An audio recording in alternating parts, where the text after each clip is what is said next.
Hello, everybody. Welcome to Loud on Set. It is day 7 of Podmas, our Christmas celebration, or Podnica if you're so inclined. I'm Jonah, I'm Austin. and stay tuned because here's day 7. Let's get right into it. Ho, ho, ho, Merry Podmas. The topic today is one I've been dreading. Come on. The 2004 film movie Whoa. experiment, the Polar This Express. is so much hate. I know. I'm sorry. You're a hateful soul. I am not. Yes, you I are. just gave Red One 8 out of 10. That's crazy. You can't That's call, crazy. You can't call me a hateful soul. That's crazy. Oh my gosh, bro. Hot take. Polar Express is better than Red One. That's so wrong. Yes, it is. It's right. It's That's the right. so objectively wrong. All right. What do you Okay. hate about it? And I know exactly what you're gonna say. You gonna talk about the lifeless characters? Okay, there's so many things. There's many things. The lifeless character models, just the look of like uncanny valley, like This fever is exactly dream, what I thought you were gonna say. David Lynch, like there's not a thought between those eyes, okay? Of any character. All right. I except for the nerd. By the end of character. this, I'm gonna get you to appreciate this film. I doubt that. Okay, and also, Tom Hanks playing every adult is a cool concept, but recently with this stuff about him being on like the island, it's like I don't want. Okay, we're not gonna look at that at all with that eye on this movie. Like when we're critiquing and rating this movie, that is not something we're considering. Okay, It's not something you're considering. No, we're separating the media from the actual actors in it. No, I can't. Dude, Tom Hanks is so creepy. I'm sorry, if you can separate the music from the artist, you can separate the actor from No, the actual media it's itself. different. I don't think it is. Because, I don't think it is at all because they're playing roles by using their talent that they have, and like if you think about music, they're producing songs by using the talent that they have. It's the same thing. No, this is not the same thing because Kanye has never written songs about the problematic things he's discussed in interviews. This is a movie where Tom Hanks takes children on a train to a faraway place. It's not Tom Hanks specifically. It literally is, dude. It's not real. I know it's not real, but like it's very clearly Tom Hanks. Okay, fine. I will separate the art from the artist for the sake of the discussion. All right. Okay. I can just tell this is going to be a heated pod. Gotta sip my monster on. Okay. Yeah. Sip your monster, buddy. I gotta like. Okay. Okay. Can I talk for a second? Go for it. Okay. I love this film. This is one of my favorite Christmas movies. I understand what the Uncanny Valley is. The movie that gets me in the Uncanny Valley the most, I think it's Tron Legacy. I've never seen it, but I can kind of. It's there's a character in it that was in the original Tron that they CGI'd his entire face because I don't think he was alive anymore. Yeah. Very eerie, makes me very uncomfortable. Mm-hmm. I understand what the Uncanny Valley is, and I know how it works. Yeah. I used to do a lot of 3D modeling, so I understand that realm, right? Right. But I know a lot of people get the Uncanny Valley feeling from this movie. I'm not one of them. I understand. I can see the animation and be like, yeah, this was not really great if you compare it to current day films. And if you compare it to other films around that time, it actually looks pretty decent. Because I'm thinking like right around that time you have like Toy Story, right? That also, but they went more of the stylistic route, which I think is the difference. Yeah. I personally do not get the Uncanny Valley feeling from this movie. Yeah. I don't know why. I don't know if everyone's just wired a little bit differently, but I don't get the Uncanny Valley from that movie. And that was one of my favorite Christmas movies as a kid. I'd watch it on repeat during Christmas time. I had the book before I even saw the movie. There is a book. It's based off of a book. Yeah. And it's a very, very good book. Okay. It's I should read that. It's just like a children's book. Okay. I know, but it's just anyways. The kind of like the way I think of it is, you take these kids that are in troubled families or are having this troubled moment in their life, and maybe it's all a dream, maybe it's not, but basically this is like them getting their mind off of their problems because they literally get to go on a train with a bunch of other kids like them and go get to meet Santa Claus. I think that if this movie was made today, live action, it would be an excellent film. Yeah. Okay, so this is a question for you. Mm-hmm. CGI aside, solely looking at the plot, like the beat for beat, do you think this movie has a good plot? And like, do you think like if it was to be remade as a live action, or they just redid the CGI current day, do you think it would be good? See, and why? The thing is, like, I feel like this movie's plot has a lot of like padding and like lengthy scenes where there don't need to be any. That's just like my personal. I like CGI aside. I was being a little overzealous with my Tom Hanks thing. I was just raising a point that within like the last 2 years, this has made me. Yes, for that's sure. like another. For sure. Yeah. Even before then, this movie has given me that off feeling. But all that aside, I do think that there's like a lot of like fluff. Is that the right word? Like scenes that don't necessarily need to be there that just are. And honestly, a lot of those scenes, even not with CGI, I find super unsettling. Yeah. Like the hobo on top of the train. I don't want to see that in live action either. So here's the thing: is when I think of it like that, is it's like light horror for kids, in a way. Well, I think every kids movie should have something that scares a kid a little bit. Yeah, because it's like, who's this random dude on the top of the train? I think every movie should have something that scares kids a little bit, because I think that kind of instills a sense of like bravery in them and that kind of thing.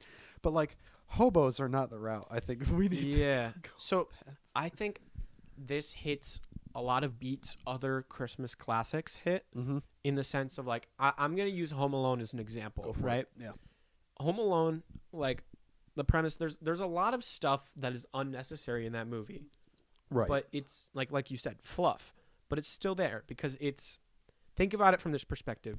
Basically, the whole concept of this movie is what if, right? Right. For kids to be like, the reason this resonated with people as kids is because they can see themselves in it, right? Yeah. Where they can be like, what if I got left home and my parents went on vacation? What if my parents were gone? Yeah, right? Exactly. And this is more of, what if I didn't have to deal with the worries at home? Right. What if I saying getting taken away? It sounds a little creepy, but you see my point. I do. I know. I definitely do. But this is another one of those movies where I think it can resonate with kids in the fact where it's like, it's almost a dream, right? Yeah. And I think because it's almost like a dream, having those little moments with like the hobo, right? It's almost like a disconnect because everything's perfect. There's like the hot chocolate, right? Yeah. You're going to go meet Santa, and then like it kind of throws you off. Isn't there two hobos? I think, or there's like one guy at the front of the train as well. I haven't seen this movie. I haven't either. I distinctly remember the guy on top. There's of also the a train. fat guy too, like a fat guy. I don't know if he was. Maybe he was the like conductor. The conductor. No, the conductor was Tom pretty Hanks. thin. They're all Tom Hanks, dude. I know, that's crazy. Even I the know. kid.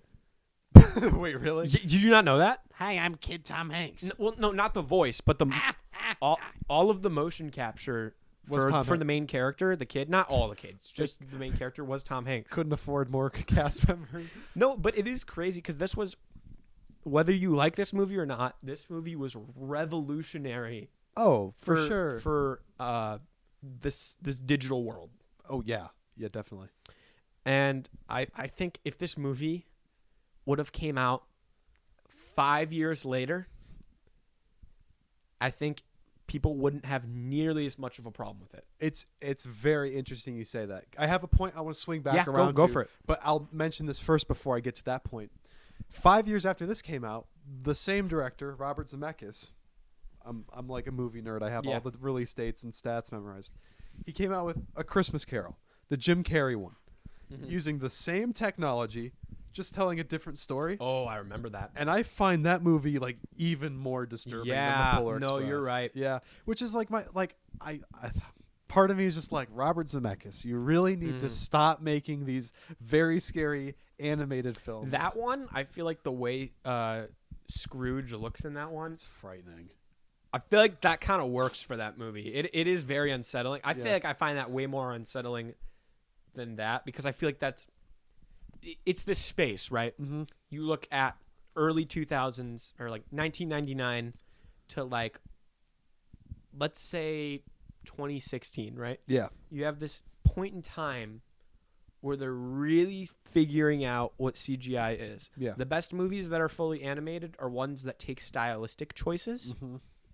The ones that try to replicate reality, your brain, you don't know this, but your brain, like, you're an expert on reality. And you don't know this because your brain is looking at it every day. Mm-hmm. So when you see something, even if you don't know what technically is wrong, it signals off something in your brain that's like, that's not right. Yeah. Whether it's like the top lip of your mouth moving, which a lot of early CGI does. I don't know if you know, your top lip doesn't curl up. It doesn't work like that. Yeah, exactly. It's just like little things like that where you might not be able to point it out, but you're like, you can look at that and be like, that is wrong and it makes me uncomfortable. Right, yeah. So I think the closer you get to reality with it being off is the more uncanny you get. Right. But for me, the Polar Express doesn't do that. I think that's because it's not realistic enough. But the thing with like the Christmas Carol is I get that from it. I get the uncanny valley from that because I think it's a little too close for comfort. You know? You feel what I'm saying? I see what you're saying. So I don't know. I this is a question for you, and also one thing I'm thinking about as well. If they were to do a remake of this movie, which I feel like there's a lot of movies that aren't justified for a remake, but I feel like this is one that could do for a remake just because of it's very split. Yeah. I feel like a lot of people, you really just despise this movie visually or you like it. I feel like it's pretty split. Yeah. My question for you is, if they were to do a remake, do you think they should try take another shot at doing CGI, maybe taking some stylistic choices? I don't think they'd have to just because of where we are with CGI. Mm-hmm. Or do you think it would be better as a live action? Well, here's my thing. It's like movies that I don't like are the ones that I'm way more in support of getting remakes. Yeah, for sure. Because then you get another opportunity to maybe go back and appreciate it more than you did the first time. That's why the American Psycho thing, like, through. And I know that's like the whole thing with it's an adaptation of the book and not the movie. Right. Yeah. That's why, like, I see what you're saying now. You'd much rather have a movie that you didn't like. Right. Exactly. Like, my favorite thing that's been happening lately is when they actually haven't been doing this lately, but they've been managing to kind of pull it off. Yeah. Is they're rebooting a bunch of these old horror movies into modern settings, like The Invisible Man and The Candyman. Those did really well.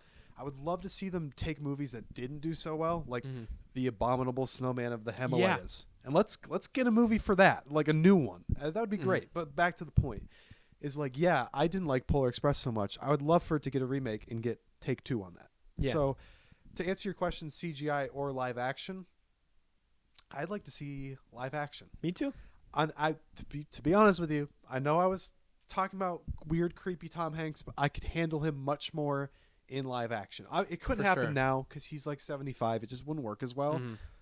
But I think there is a lot of actors. Sorry, I just totally interrupted you. But there is a lot of actors I feel like could play the role of the conductor so well. And I don't feel like you'd need Tom Hanks for that. Hollywood knows like 5 men. We know it's going to be like Tom Holland. no, bro. I was thinking Benedict Cumberbatch. Yes, dude. I feel like he'd be a pretty pick. good. Isn't that good? That's amazing. Yeah. Good. Thumbs up. Thumbs up, buddy. No, but there was one point you brought up briefly earlier, and I want to go back to it. You were talking about the dream-like quality of this movie. I was actually just about to bring that up. So my favorite media is fully dreamlike. You know this very well. But like my like all-time favorite director, I don't know if you know this. My favorite director is this fella named David Lynch. Oh. His projects are weird and messed up and dreamlike. So for sure. Twin Peaks, you know. I don't have to go back into that. There's another movie I'll use as an example here. So David Lynch directed a very dreamlike movie called Eraserhead. Okay. Have you heard of this? I've heard of it. Okay. The whole time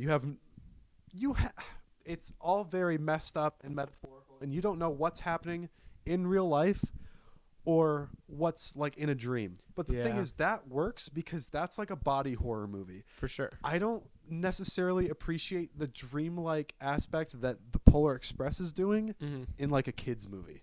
I think it's just too much for these kids too soon. Yeah. And I even as a kid, Uncanny Valley aside or whatever, and I don't think it really bothered me back then as much as it did now. Maybe because, like you said, I might have known reality, but like I have like 10 more years than I did back then to like settle into it.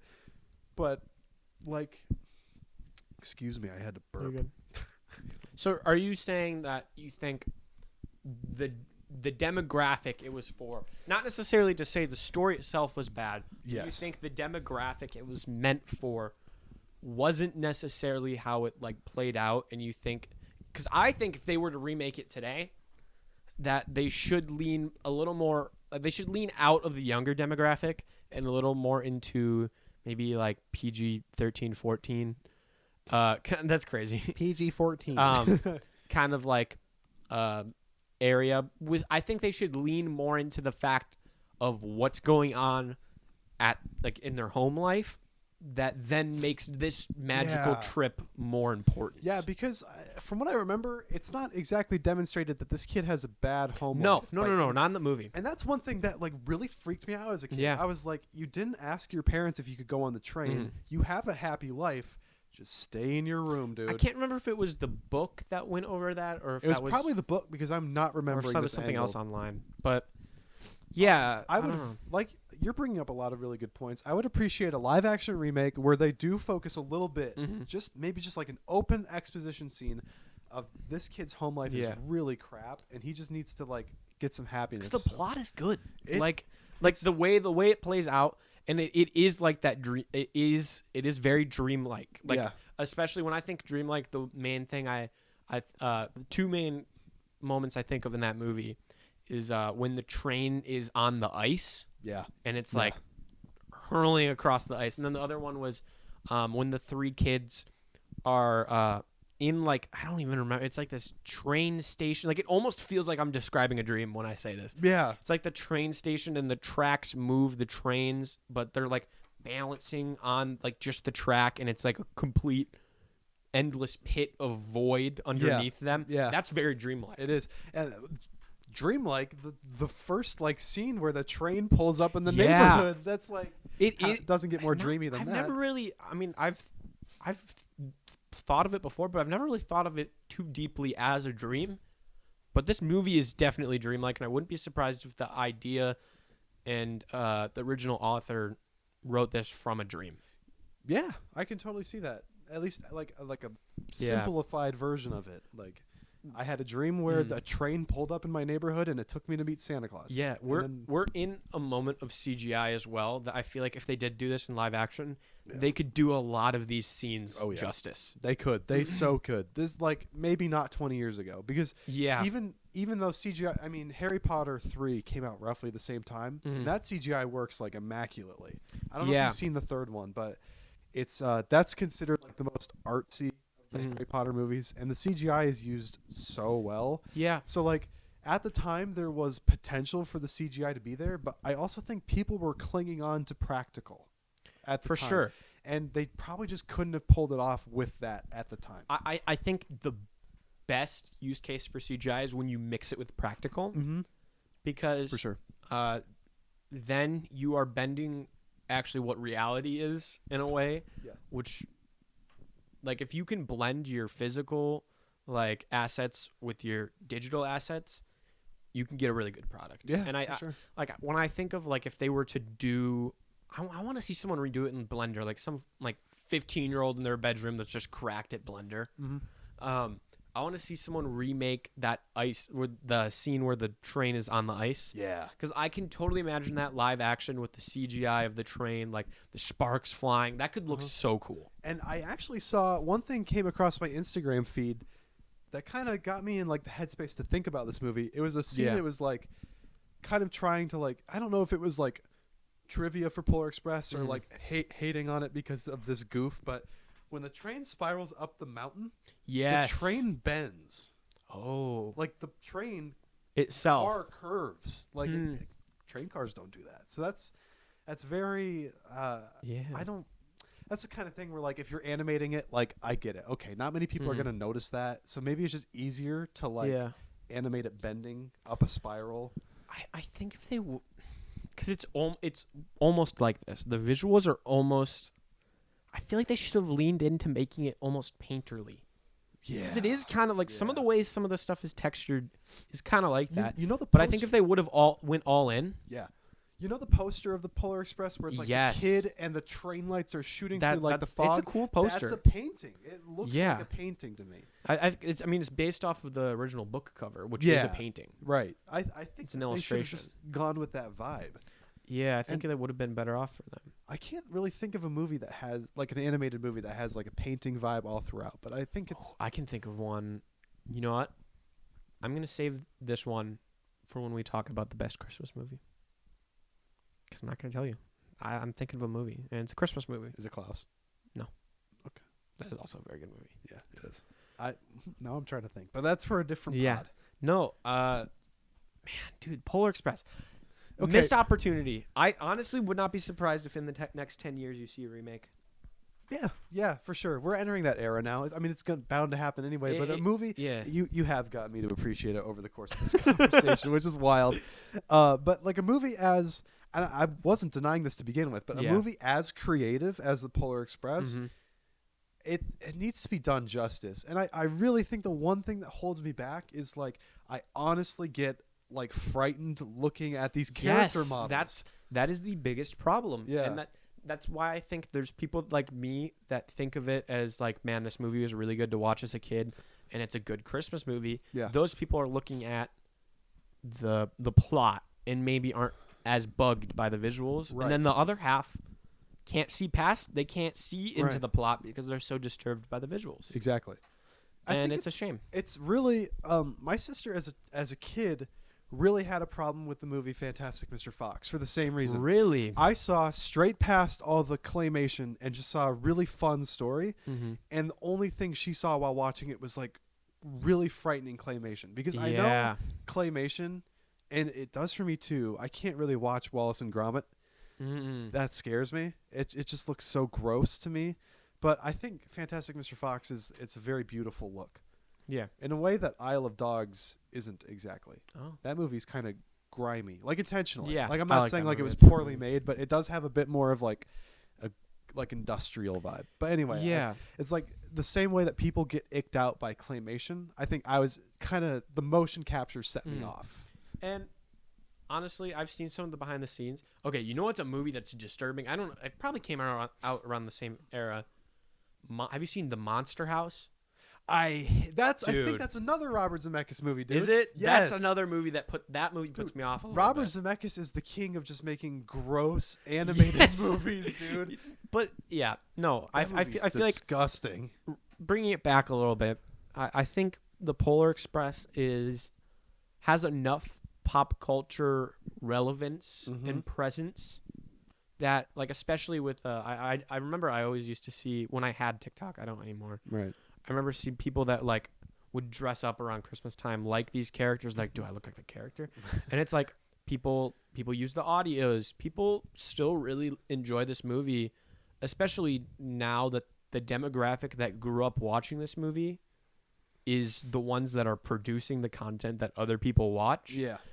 I really would not be surprised, and honestly, I hope that they remake this film. Yeah, I hope so too. Because I think it's a missed opportunity. They're remaking so many movies, and they're remaking them poorly when they have such a free grab in front of them that they just gotta reach for. See, the thing is like, yeah, I think the thing is like we need to leave good movies alone. We can't. Yeah. We shouldn't remake them. We should remake the movies that didn't stand a chance when they came out. Exactly. Yes, that's my opinion. Because like, we're never ever gonna remake a movie like Whiplash. Whiplash is never gonna be remade. Pulp Fiction is never gonna be remade. Yep. That's what they said about American Psycho. Did they say that? No. That's one I'm honestly super excited for. You know what? I thought about it more, and you mentioned it, and I'm excited. The crew behind it is stacked. The cast is good. Cast is good. The music is going to be scored by the 9 Inch Nails dudes. Yeah. Social Network Mhm. score, guys. It's going to pop off. Damn. I'm excited, dude. Yeah, I'm just. Now that I'm thinking about it more, if they remade that movie, the Polar Express, that is. Yeah. They definitely shouldn't go CGI route. Oh, they need to go live action. And I feel like it would be almost tempting for a director to be like, we can pull it off now. We can pull it off now. And which would. The thing is, if they do it live action, that gives people 2 options. You can watch the animated one, or Exactly. I think if they did 2 animated ones, that'd be super boring. And Yeah. I trash on this remake a lot. Mm. But I think the Disney Plus Diary of a Wimpy Kid remakes, Yeah. I don't think they're great, but I really commend the fact that they're animated. Okay. Yeah, because it's changing it up a bit. It's changing it up because there were the live action ones, and they redid Yeah. those ones, but they're animated in the style of the books, and I think that's brilliant. I think they could have made better movies, Yeah. but like applause for making it new and fresh. Now that you mentioned that is cool that like you're giving the viewer the chance to decide. yeah, And then also the fact that you can look at the animated one and you can be like, okay, then you can look at the live action one and you can be like, I see where the source material is, and you can I feel like you'd be able to appreciate the story more of the original. Yeah, If they were to For remake sure. it and do it justice, because like I said, it's a wonderful story, and I feel like the story gets shrouded by the fact that the animation's bad. yeah, exactly. And like the thing is, like, I feel like for a little kid, like an animated movie is preferable. Yeah, for sure. For sure. And I think what a live action remake would do would give the adults who grew up with the animated would bring one, them back to it would the bring theater. them back, and they would bring their kids if they felt interested to. It would just kind of like I feel like it'd be a box office hit. I It do would. think it'd be very good yeah. if they play it out right. Yeah.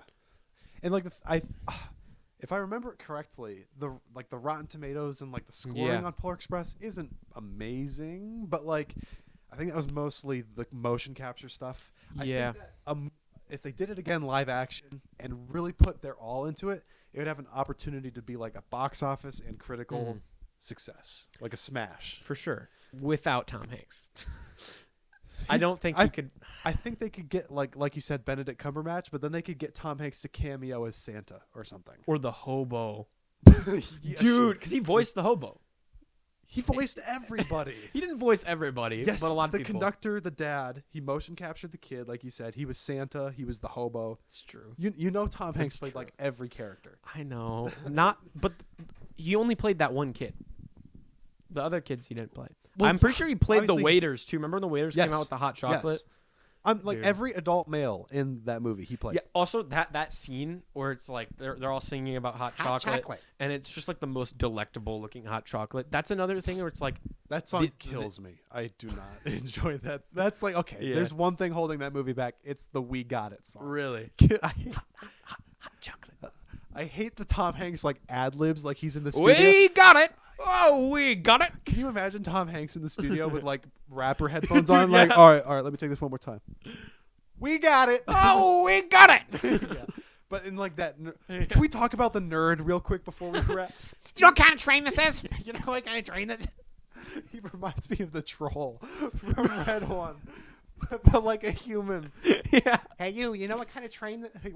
Hey you, sicko mode or Mobamba? I'd actually be really interested to see what the cast of this could look like. I actually think if they were to make them not look like how they do in the original film, I don't think I'd care too much because I mean it's based off a book. I don't care if actors like look different. They should keep the story though because it's a good story. I don't mean to drag this on too No, you're long, good. 'cause I think we are kind of close to wrap on this, but Yeah. have you heard about the HBO adaptation of Harry Potter that is In the works. yes Yes, it's I've like heard about it. filming this summer. Yeah, and it's gonna be like 10 years long or something like they're that. doing Yeah, like all 7 years as a season each. exactly. Yeah. So the actors don't look the same as they do in the Yeah. previous one, but like it's okay because like I said, the first wave of movies Yeah. is not perfect. Exactly. I'm actually really I have read the books, I've seen the movies. I'm a huge fan of the Harry Potter franchise, but I'm super excited for this HBO remake Yeah. to just offer a different angle. And you know who's rumored to play Voldemort? Who? Cillian Murphy, dude. Oh, that's good. Yeah. That's good. I'll say this about that is I feel like with books, Mm-hmm. I feel like you can get away with it a lot more Yeah. because when someone reads a book, everyone like imagines each character so differently. Imagine. Sorry. Go ahead. I'm sorry. Each character, or each person that reads the book imagines each character differently. Exactly. Right? So I feel like that works for that.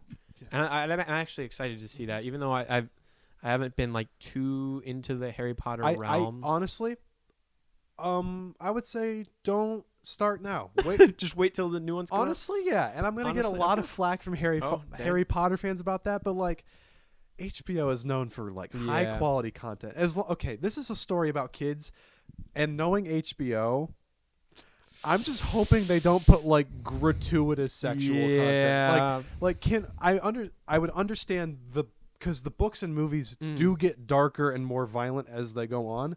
Yeah. But can we like keep it PG, please? Mhm. Just like we don't need to be seeing a lot of wizards and witches going at it. That's all I'm saying. But like, yes, I'm very optimistic for the HBO. Okay. Yeah. I feel like I'd be too. Okay. Okay. Before we wrap this up. Yeah. Have I convinced you that the Polar Express plot Oh wow. Okay. Cop out. Fine, Cop out. okay. Cop out. Have I convinced you that the Polar Express is a good movie? Fingers crossed is crazy. Okay, bro emoted. Okay, I have a nuanced answer. Okay. You have convinced me that it is worthy of being redone and that a remake would potentially be great. But in Okay. its current state, I just don't You think can't get past the visuals. I just don't think it's all that. Okay. I don't. I'm All right, that's fine. Yeah. But like I said, I appreciate it more. Good.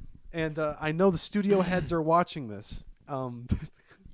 Dude, you got to do it right. You got one shot to make it great. Just please, God, don't let it be Netflix. Oh my gosh, no. Anything but.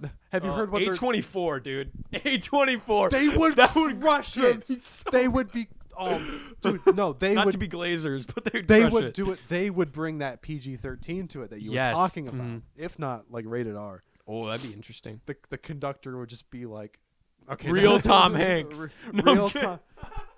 That'd be crazy. Directed by Martin Scorsese. What were you saying? You were wrapping it up, or? Oh yeah. So Polar Express, Yeah.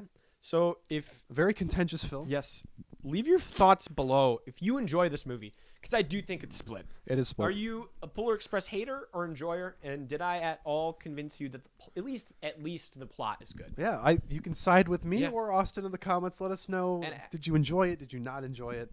Another thing, who would you fan cast as the conductor? I really love your Benedict Cumberbatch pull. I think that was phenomenal. See in the comments below who Yeah. you would fan cast as the conductor. You want to know who would be a good conductor and like Santa and everyone? Dwayne the Rock Johnson. Okay, bro. Okay, bro. All right, jabroni, we're gonna go see Santa Claus. I'm looking for a girl. A girl. Ain't we all?